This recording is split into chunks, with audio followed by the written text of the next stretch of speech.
Resiliency is our ability to adapt, recover, and thrive. And in this ever-changing and complex world, resiliency is more important than ever. On that note, I'd like to share 2 powerful strategies to help you and your team be most resilient when faced with challenges. The first strategy is to reframe stress. For example, many people think of stressful situations as debilitating, but this causes us to either over or underreact. A simple shift to thinking about stress as a performance enhancer, which it is. We need some stress to bring about our best. So this reframe will help you navigate the situation more effectively. I also encourage you and your team to reframe a situation from a problem to an opportunity, and from something that's impossible to something that's challenging. You've done many hard things in the past, and you can get through this as well. Ultimately, I'm encouraging you to rein in the catastrophizing. Is this truly the end of all things you know to be true, or can we bring more perspective to this situation? And everything flows more easily when we shift from feeling like we have to do something to reminding ourselves that we get to do something.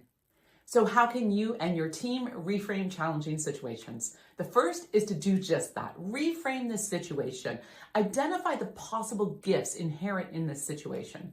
Then we want to identify the opportunities. How can you come back stronger from this situation? And third, we want to recognize both yourself and others when you positively reframe a stressful situation. Highlight them in team meetings, one-on-one meetings, informal discussions, or organizational-wide communications. We know that catching people doing things right has the biggest impact on behavior.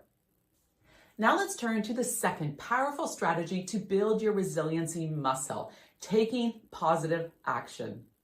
Right off the top, we want to recognize the actions that make the situation worse, which can include refusing help. No, I'll do it all myself.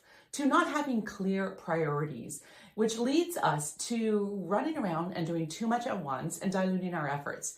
To numbing ourselves, which may include excessive scrolling or even getting caught up in low-value busy work. To procrastinating, which can be related to focusing on too many tasks at once or remaining stuck in the way things used to be.